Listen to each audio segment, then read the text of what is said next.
Hello दोस्तों, मेरा नाम है सचिन और आप देख रहे हो day by day classes. Day by day classes में आपका स्वागत है। तो दोस्तों, आज हम पार्ट दूसरा यानी कि वीडियो के पार्ट दूसरी है ये। हम साइंस पढ़ेंगे, चैप्टर 15 पढ़ेंगे, हमारा पर्यावरण। जस्ट अभी हमने कल पढ़ाया था, हमने कुछ चीजें पढ़ी थी, फिर उसके आगे हमें कंटिन्यू करना है। तो चलते हैं, आगे बढ़ते हैं, देखते हैं हमें क्या पढ़ना है।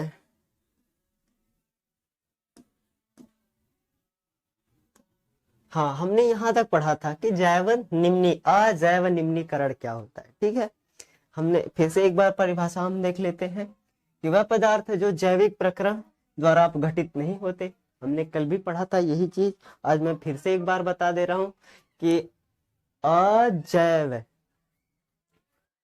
अजैव का क्या मतलब है कि जिसमें जीवन ही ना हो। ठीक है, जैव का मतलब जीवन, अजैव जिसमें जीवन ना हो वो सड़ेगा कैसे। पॉलीथीन आपने देखी है कि पॉलीथीन कभी सड़ जाती, सड़ के खत्म हो गई, गल गई, जैसे कागज खत्म हो जाता है।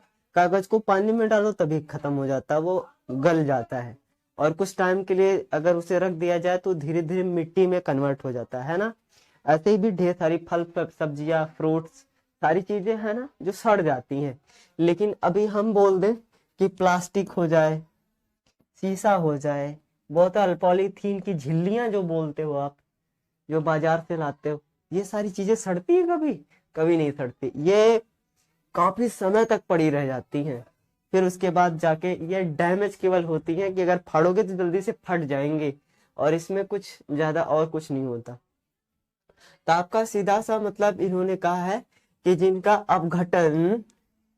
जिसका अपघटन जैविक प्रक्रम से यानी कि जीवाणुओं द्वारा नहीं होता, ठीक है, उसे अजैव निम्नीकरण पदार्थ कहते हैं। ठीक है, वे पदार्थ सामान्यतः अक्रिय होते हैं। अक्रिय का मतलब जिसमें जीवन नहीं। अक्रिय का मतलब अगर आपने शीशा कहीं रख दिया तो ये है नहीं कि फले फूलेगा, बढ़ेगा, ठीक है, उसमें ग्रोथ होगी, ऐसा तो है नहीं, तो वो अक्रिय होते हैं। लेकिन अगर हमने कोई पेड़ लगाया, ठीक है, मान लो फल का, किसी फल का हमने पेड़ लगा लिया, या फिर किसी सब्जी का पेड़ लगाया, किसी सब्जी को हमने बोया, तो वो बढ़ेगी ना, वो ग्रोथ होगी ना उसकी। तो यहाँ पे ये अक्रिय है, ठीक है, तथा ये लंबे समय तक पर्यावरण में बने रहते हैं।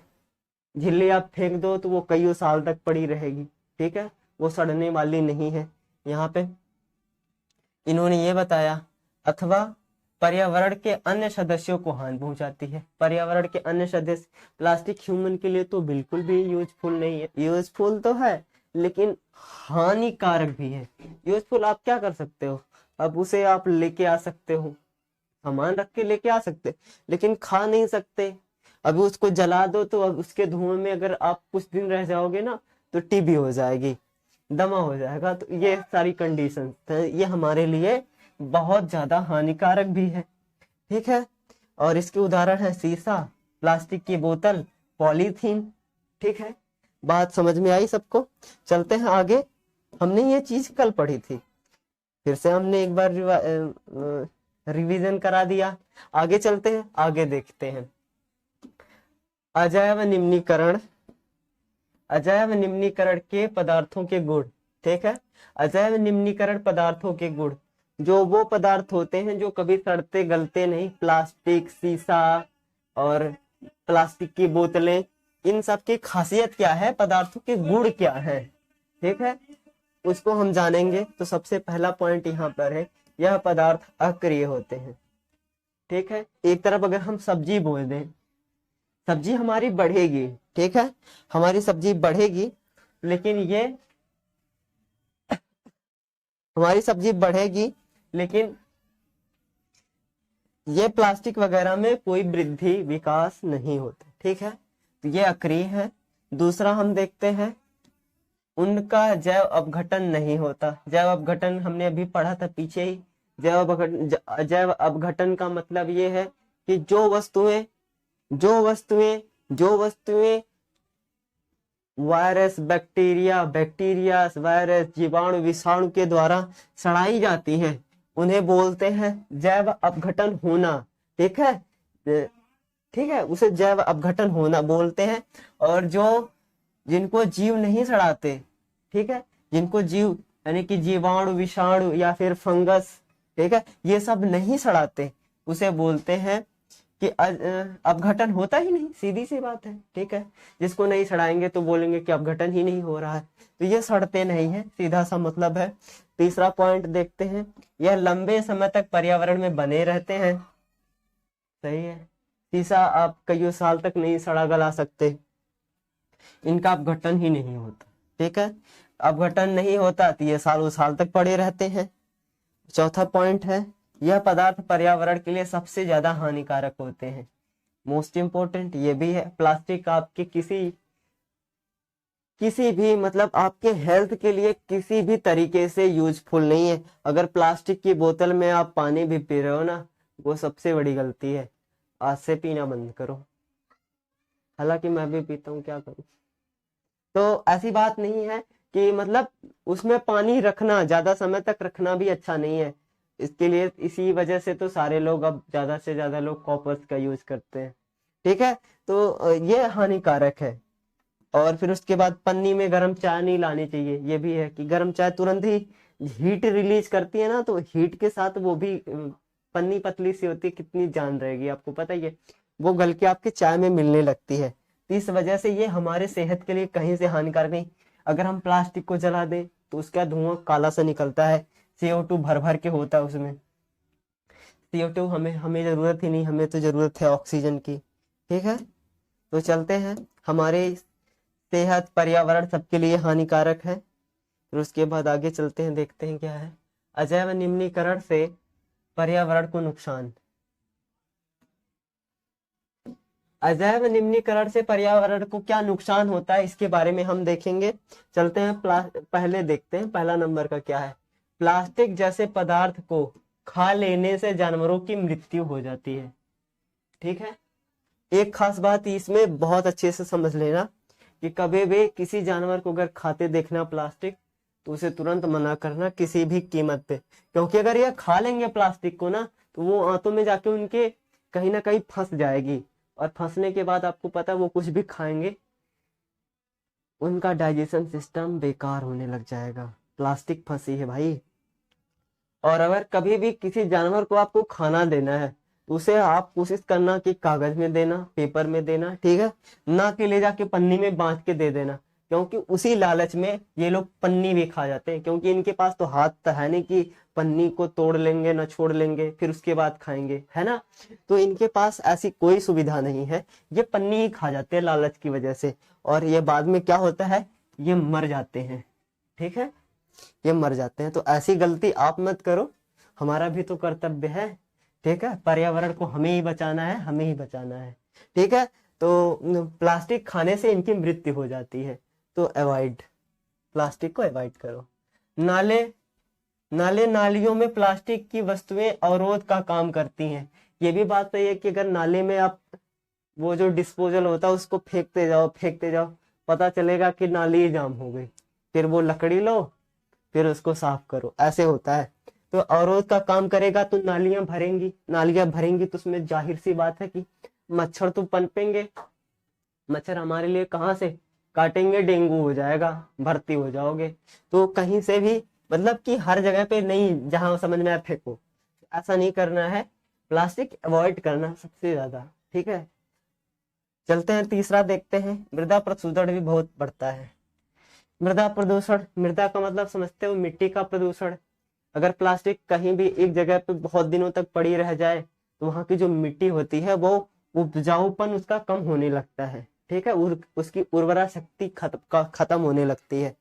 फिर उसके बाद चौथा है, भूमि की उत्पादकता कम हो जाती है। अभी हमने बताया कि उर्वरा शक्ति इसकी कम हो जाती है, ठीक है। उत्पादकता यानी कि वहां पे जो फसलें जितना उग सकती थी उसमें कमी आ जाती है, ठीक है। ये पॉइंट हो गया। फिर उसके बाद पांचवा देखते हैं, इन पदार्थों को जलाने पर पर्यावरण बहुत प्रदूषित होता है। ये सबको पता है, बताने की जरूरत नहीं है कि अगर हम प्लास्टिक को जलाएंगे तो हमारे साथ होने वाला क्या है। अब देखते हैं जैव निम्नीकरण और अजैव निम्नीकरण, ठीक है। इसमें हमें अंतर बताना है। हमने पीछे ही पढ़ा था बहुत सारी चीजें, उसी में से हमें लिखना है, तो हम पॉइंट वाइज करके लिख देंगे। सबसे पहले क्या लिखे, हम अक्रियता सक्रियता देख लेते हैं। जैव निम्नीकरण जो जानवरों द्वारा, सॉरी, जो जीवों द्वारा, यानी कि क्या बोले, जीवाणुओं द्वारा जो सड़ जाते हैं, ठीक है, जो जीवाणुओं द्वारा सड़ जाते हैं वो क्या होते हैं, सक्रिय होते हैं, ठीक है, सक्रिय होते हैं, और ये क्या होते हैं, अक्रिय होते हैं। सबसे पहला अंतर तो यही हो गया सक्रिय अक्रिय का, ठीक है। फिर दूसरा देख लेते हैं कि इन्हें आराम से, तो जो वायरस बैक्टीरिया होते हैं वो इन्हें सड़ाते हैं और उसे नहीं सड़ाते हैं। दूसरा अंतर देखते हैं, ये बढ़ते भी हैं, ठीक है, ये प्रकृति से हमें मिल जाते हैं, ठीक है, ये प्रकृति में होते हैं ना, कि अभी आपको घास चाहिए या फिर फल फ्रूट चाहिए, आप फल फ्रूट्स बना तो नहीं सकते ना, तो ये हमें प्राकृतिक से प्राप्त होते हैं, ठीक है, प्रकृति से प्राप्त होते हैं, और ये कृत्रिम होते हैं, यानी कि मनुष्यों द्वारा बनाए गए। शीशा क्या प्रकृति से होता है? नहीं। प्लास्टिक, प्लास्टिक का एक नाम है पॉलीथीन, एथीन नाम सुना होगा राहुल सर के मुंह से बहुत बारी, ठीक है, मेथीन, एथीन, प्रोपीन, उन्होंने क्या क्या पढ़ाया है, ठीक है। तो ये एथीन है ना, जो पॉली का मतलब जैसे मोनो डाई ट्राई टेट्रा पेंटा होता है ना, ऐसे पॉली होता है, पॉली का मतलब बहुत सारे, ठीक है। तो पॉली एथीन वो एक हिसाब से केमिकल ही होता है जो हमारे द्वारा बनाया गया है, तो ये कृत्रिम है, ठीक है, हमारे द्वारा ही बनाया, ह्यूमन के द्वारा ही बनाया गया है, ठीक है, इसका दूसरा अंतर है। तीसरा क्या हो सकता है, सोचो, तीसरा पॉइंट देखते हैं, तीसरा पॉइंट देखते हैं। तीसरा पॉइंट, क्या ये इकट्ठा होते हैं? नहीं, ये सड़ सड़ के खत्म हो जाते हैं, ठीक है, धीरे धीरे ये सड़ के खत्म हो जाते हैं, ठीक है, लेकिन ये इकट्ठा होते रहते हैं, ठीक है, ये एकत्र होते रहते हैं, ये दिन पे दिन बढ़ते ही जाते हैं, ठीक है, ये हो गया। चौथा देखते हैं, इसका एग्जाम्पल देख लेते हैं। एग्जाम्पल में सबसे पहले हम देख लेते हैं कि जैव निम्नीकरण के उदाहरण क्या है, सब्जी है, सब्जी है, फल है, ठीक है, और सारी चीजें जो घास फूस, पेड़ों की पत्तियां, और इसका ये सारा उदाहरण हो गया। इसका अगर हम देखें अजैव निम्नीकरण में, तो सबसे पहले तो प्लास्टिक ही आएगा, ठीक है, प्लास्टिक,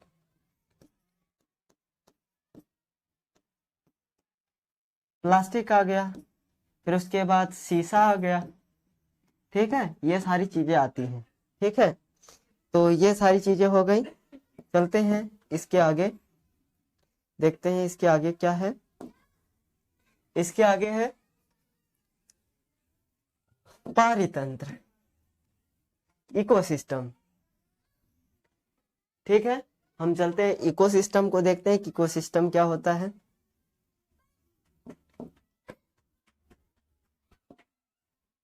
हाँ, पारितंत्र, पारितंत्र देखते हैं क्या है। जीवधारियों पर पर्यावरण के प्रभाव के अध्ययन को पारितंत्र, इकोसिस्टम कहते हैं, ठीक है। इन्होंने क्या लिखा है कि जीवधारियों पर पर्यावरण के प्रभाव को, जीवधारी है, कोई भी जीवधारी हो सकता है, मनुष्य हो सकता है, जानवर हो सकता है, उन पे पर्यावरण के क्या क्या असर दिखते हैं, क्या क्या असर पड़ता है पर्यावरण का, उसका जो अध्ययन होता है उसे इकोसिस्टम या पारितंत्र बोलते हैं, ठीक है। पारितंत्र शब्द का प्रयोग सर्वप्रथम रेटर, मोस्ट इंपॉर्टेंट रेटर, ठीक है, ने किया था, ठीक है। सबसे पहले पारितंत्र का सब प्रयोग रेटर ने किया था। किसी क्षेत्र विशेष में पादप, किसी विशेष क्षेत्र का पादप हो, जंतु, पर्यावरणीय कारक संयुक्त रूप से परितंत्र कहलाते हैं, ठीक है। कोई पादप हो, पादप का मतलब पौधा होता है, ठीक है, पौधे, जंतु, फिर उसके बाद पर्यावरणीय कारक। पर्यावरणीय कारक का क्या मतलब होता है, जैसे जल हो गया, पत्थर हो गए, चट्टाने हो गई, धूप हो गई, वायु हो गई, ये सारी चीजें कारक के अंतर्गत आती हैं। ये संयुक्त मतलब जोड़ दिया जाए, ठीक है।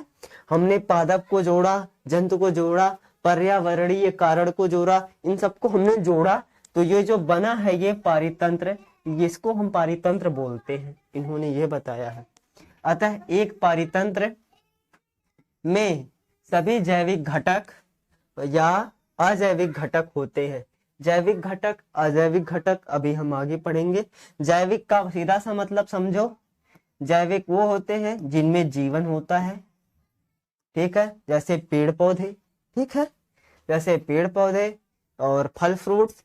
और इसके बाद अजैविक का मतलब है जल, ठीक है, मिट्टी, ठीक है, मिट्टी, मृदा, ये सारी चीजें, पत्थर, मिट्टी, जल, हवा, वायु, ये सारी चीजें हमारी अजैविक की कैटेगरी में आती है। भौतिक कारक जैसे ताप, वर्षा, वायु, मृदा तथा खनिज इत्यादि अजैविक घटक है। इन्होंने उदाहरण भी दे रखा है, ताप है, वर्षा है, वायु है, मृदा है तथा खनिज। खनिज जो मिट्टी से खोद के निकाले जाते हैं, वो सारी चीजें क्या है, अजैविक घटक है। हमने इतना समझा। अब हम चलते हैं थोड़ा सा आगे। हमने क्या समझा था, इकोसिस्टम, पारितंत्र हमने पढ़ा, ठीक है। अब हमें आगे पढ़ना है, देखते हैं आगे क्या है। आगे देखते हैं, हमारे पास है पारितंत्र के प्रकार। पारितंत्र कितने प्रकार के हो सकते हैं, तो पारितंत्र 2 प्रकार के होते हैं, ठीक है। पहला पारितंत्र है कि प्राकृतिक पारितंत्र, दूसरा है कृत्रिम पारितंत्र। प्राकृतिक का मतलब जो प्रकृति से प्राप्त होते हैं, जो नेचर से मिलते हैं, ठीक है, वो वे वस्तुएं जो हमें प्रकृति से प्राप्त होती हैं उसे प्राकृतिक पारितंत्र कहते हैं। जैसे वन में पेड़ पौधे होते हैं ना, जंगल जिसको बोलते हो, जंगल। तालाब भी प्राप्त होता है, नदियां भी, नदियां किसी इंसान ने थोड़ी ना बनाई है, वो तो अपने आप झीलें हैं, ठीक है, इत्यादि बहुत सारी चीजें हम क्या क्या गिना सकते हैं। तो ठीक है, इन्होंने इतना ही बताया है, ठीक है। फिर हम देखते हैं कृत्रिम पारितंत्र क्या है। कृत्रिम मतलब जो ह्यूमन द्वारा, इंसानों द्वारा जो बनाया गया हो, ठीक है, कृत्रिम उसे बोलते हैं। तो ये है वे वस्तुएं जो हमें प्रकृति से प्राप्त तो होती हैं परंतु मानव द्वारा निर्मित होती हैं, उसे कृत्रिम पारितंत्र बोलते हैं, कहलाता है। जैसे बगीचा। अब यहाँ पे देखो, बगीचा है तो बगीचा किसी आदमी का हो सकता है, पेड़ वहां पे भी होंगे लेकिन पेड़ उस इंसान के हिसाब से कटे होंगे, ठीक है। पेड़ की साइज जैसी चाहेगा वैसे। आप देखना कभी पार्क में जाना तो पार्क में पौधे एक साइज से लगे होते हैं, जहां से उन्होंने ऊंचा किया होता है ऊंचे होते हैं, जहां पे उन्होंने नीचे किया होता है उसको काट के उन्होंने लोग मेंटेन करते हैं, तो ये कृत्रिम होता है। खेत, जो गांव में रहते होंगे, आजकल तो आलू बोए जा रहे हैं, सरसों और गेहूं, ये सारी चीजें खेत। तो खेत भी तो उन्हें बनाना पड़ता है हमेशा। जमीन तो है, सब ठीक है, मृदा है, लेकिन खेत उन्हें बनाना पड़ता है, जोतना पड़ेगा, सींचना पड़ेगा, ठीक है, ये सारी चीजें करनी पड़ेगी, ठीक है। इतना हमें समझ में आया कि 2 प्रकार के होते हैं, एक प्राकृतिक जो हमें प्रकृति से मिलते हैं और दूसरा वो जो प्रकृति में ही इंसानों ने अलग मतलब उसे बना रखा है, ठीक है। हम इसके आगे चलिए। अब हमारा ये है पारितंत्र के घटक। हम जानने वाले हैं कि पारितंत्र के घटक क्या क्या होते हैं। सबसे पहले हम घटक समझते हैं कि घटक क्या होता है, ठीक है। घटक का मतलब छोटा पार्ट, ठीक है। छोटा पार्ट का बोले तो जैसे अभी ये घर है, ठीक है, अगर घर का हम उसका घटक बोले कि किससे बना हुआ हो सकता है, तो हमारा ईंट आएगा, ठीक है। ईंट आने के बाद सीमेंट आएगा, बालू आएगा, ढेर सारी चीजें हैं ना, ऐसी चीजें आएंगी, ठीक है। तो ये उसके घटक हो गए। तो यहाँ पे इन्होंने पूछा कि पारितंत्र के घटक, तो हमें पारितंत्र के बारे में बताना होगा। हमने पारितंत्र अभी पीछे पढ़ा है, तो इसके पार्ट क्या क्या हो सकते हैं। तो इन्होंने लिखा है कि पारितंत्र के जो घटक हैं वो 2 प्रकार के हो सकते हैं। पहला तो जैविक घटक, दूसरा अजैविक घटक। जैविक घटक वो होता है जिसमें जीवन होता है, ठीक है, और अजैविक होता है, अ का मतलब है कि जिसमें जीवन नहीं होता है, यानी कि ये निर्जीव होते हैं, ठीक है। तो इसमें इन्होंने बांट रखा है 3 में। पहला है उत्पादक, उत्पादक का मतलब होता है स्वपोषी, ठीक है। उपभोक्ता, इसे विषमपोषी कहते हैं।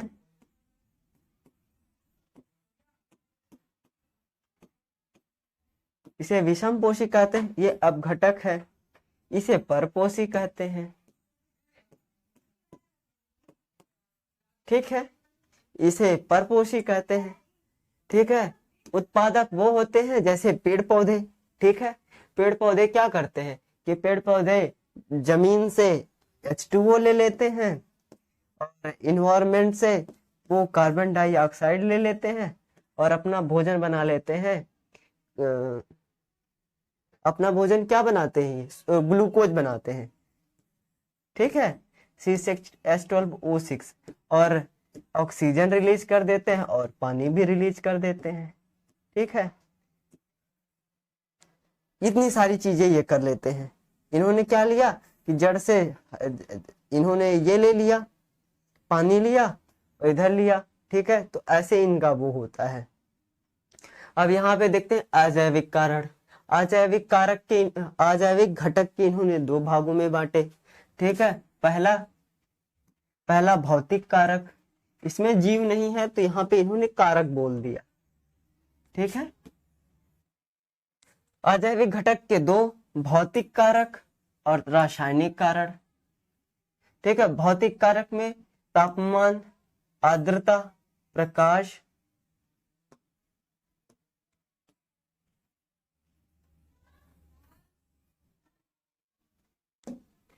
तापमान, आर्द्रता। आर्द्रता जानते हो, आर्द्रता का मतलब है नमी, ठीक है। तापमान का मतलब है टेम्परेचर, यानी कि अगर धूप की गर्मी आपके बॉडी पे पड़ती है तो तापमान आपके बॉडी का बढ़ जाता है, बुखार होता है तब तापमान बढ़ जाता है।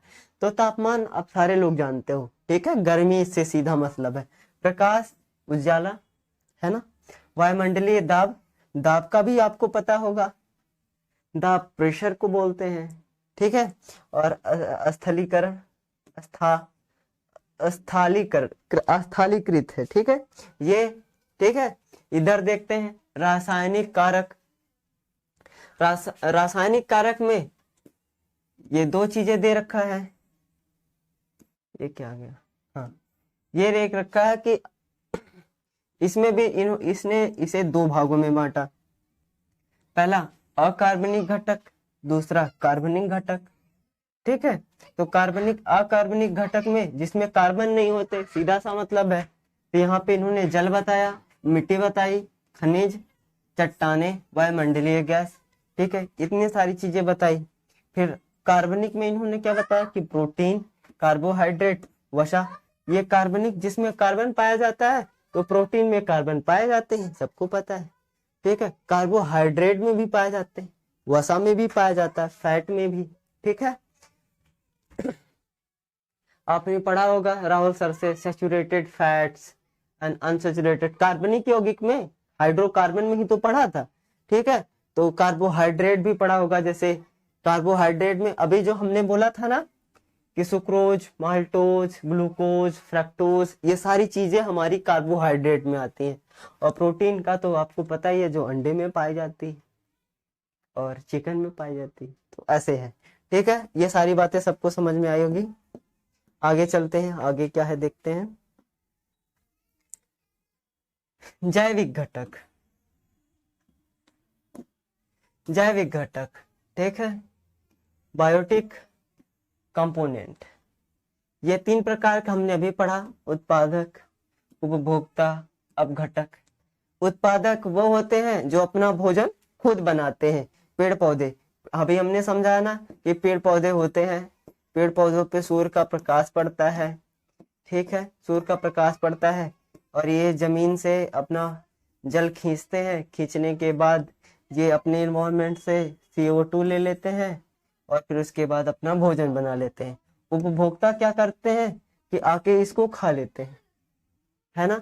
उपभोक्ता क्या करते हैं कि इसको खाते हैं। उपभोक्ता का मतलब क्या है कि जैसे हम हो गए, हिरन हो गया, और फिर गाय हो गई, भैंस हो गई, घोड़ा हो गया, ये सारी चीजें उपभोक्ता के अंतर्गत आते हैं। क्यों? क्योंकि ये लोग हमारी जो फसलें होती हैं, मान लो हमने धान गेहूं में हम पानी तो देते हैं, लेकिन अब उसे पानी घूंट घूंट करके गिलासा से तो पिलाते नहीं, वो खुद ही अपनी जड़ों से खींच लेता है। और इसे जो कार्बन डाइऑक्साइड है इसे भी हम नहीं देते, ये खुद ही अपना खींच लेते हैं कि जो वातावरण में जो कार्बन डाइऑक्साइड होता है उसको वो खींचते हैं और अपना भोजन खुद ही बना के ग्रोथ करते रहते हैं अपनी, है ना। तो ये सारी बातें हैं। और उपभोक्ता है, उपभोक्ता के अंदर ऐसी कोई बात नहीं होती कि वो सूरज का प्रकाश ले ले और पानी पी ले तो उसमें एनर्जी आएगी। ऐसा तो वो काला पड़ जाएगा भले ही, लेकिन एनर्जी नहीं आएगी। तो ये क्या करते हैं, ये उपभोक्ता है, उपभोक्ता उत्पादक को खाते हैं, ठीक है। और अपघटक का सीधा सा मतलब अभी हमने बताया ना, अपघटक बहुत पहले ही पढ़ा था स्टार्टिंग में। अपघटन का मतलब होता है सड़ना, वो सारी चीजें जो उपभोक्ता को और उत्पादक दोनों को सड़ा दे, ठीक है। वो जीवाणु हो सकते हैं, ठीक है, वो जीवाणु होते हैं, कवक होते हैं, विषाणु होते हैं। तो ये सारी चीजें हैं जो अपघटन का काम करती हैं, ठीक है। सबको समझ में आया होगा। इसमें से सबसे पहले हम पढ़ेंगे उत्पादक, ठीक है। हमने यहाँ पे एक बार और देख लेते हैं कि यहाँ पे हमने पढ़ाया था ना, यहाँ ने उदाहरण भी दे रखा है कि पेड़ पौधे होते हैं उत्पादक में, घासें होती हैं, फसलें होती हैं, ठीक है। और उपभोक्ता में ये 4 टाइप के आते हैं। पहला शाकाहारी, शाकाहारी जैसे कोई भी हो सकता है, जैसे आदमी भी हो सकता है, मानव, ठीक है, घोड़ा, गाय, भैंस, बकरी। मांसाहारी में शेर, चीता, ये सारी चीज। सर्वाहारी में आदमी भी आता है, सर्वाहारी वो भी होता है। बिल्ली भी दूध भी पी लेती है और दूध रोटी भी खा लेती है और साथ में चूहा मिल जाए तो वो भी। और कुत्ता भी इसी कैटेगरी में है। लेकिन परजीवी, परजीवी वो होते हैं जैसे जोंक, नाम सुना होगा ना, लीच, ठीक है। ये जोंक क्या करती है ना, आपके बॉडी पे आके बैठेगी। वो आपका मकसद उसे जान से मारना नहीं है, बल्कि आपका खून पीना है। वो धीरे धीरे आपके शरीर से खून चूसेगी। मच्छर क्या करता, मच्छर का भी यही काम है, वो आप पे डिपेंड है, आएगा खून चूसेगा, दफा। तो ऐसे जो जीव होते हैं ना, जो हम पे निर्भर करते हैं, हमसे उनका भोजन मिलता है, उसे परजीवी बोलते हैं। और अपघटक, अपघटक जो सड़ाने वाले हैं, जीवाणु, कवक और वायरस, ठीक है, जो सड़ा देते हो, सीधा सा मतलब समझो, ठीक है। फिर उसके आगे चलते हैं, आगे देखते हैं उत्पादक।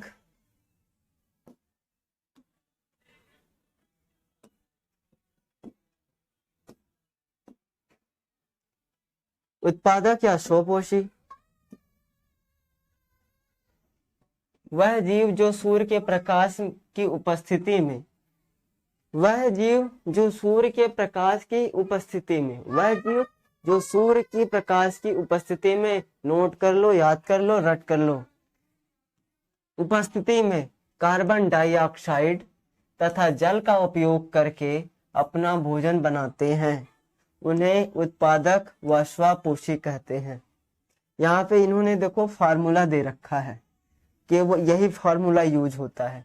वो लोग कार्बन डाइऑक्साइड लेते हैं, CO2 लेते हैं, जल लेते हैं H2O, और फिर क्या बनाते हैं C6H12O6, और इन्होंने बनाया क्या, ऑक्सीजन बना लिया और साथ में जल भी बना लिया, ठीक है। इतनी सारी चीजें इन्होंने बना ली है, ठीक है। और ये सारी चीजें कहाँ हो रही हैं, सूर्य के प्रकाश में, ठीक है। ये सारी चीजें सूर्य के प्रकाश में हो रही हैं, ठीक है, सूर्य के प्रकाश के उपस्थिति में हो रही हैं ये सारी चीजें। यहाँ कार्बन डाइऑक्साइड यूज हो रहा है, यहाँ पे जल यूज हो रहा है, यहाँ पे इन्होंने क्या बनाया, ग्लूकोज बना लिया, ठीक है। ग्लूकोज इनके काम में आता है ऑक्सीजन हमारे काम में आता है और पानी वातावरण के टेम्परेचर को मेंटेन करने के लिए काम होता है। क्योंकि जब भी कोई फोटोसिंथेसिस के जरिए तो ये होता है ना काम, यहाँ से हमारे पौधों से पानी निकलता है जिससे पौधों का भी टेम्परेचर और बाहर का भी टेम्परेचर मेंटेन होता है। ठीक है, यहाँ पे फार्मूला इन्होंने बैलेंस करके लिखा है, वो आप केमिस्ट्री में पढ़ना, ये मेरा काम नहीं है। ठीक है, इसके आगे कोई स्लाइड है नहीं। ठीक है, आज हमने क्या पढ़ा? उत्पादक या स्वपोषी। स्वपोषी जो अपना भोजन खुद बनाते हैं, वो पेड़ पौधे। ठीक है, तो आज की वीडियो हम यहीं पे खत्म करेंगे, इसके बाद मिलेंगे कल। तब तक के लिए बाय बाय, टाटा।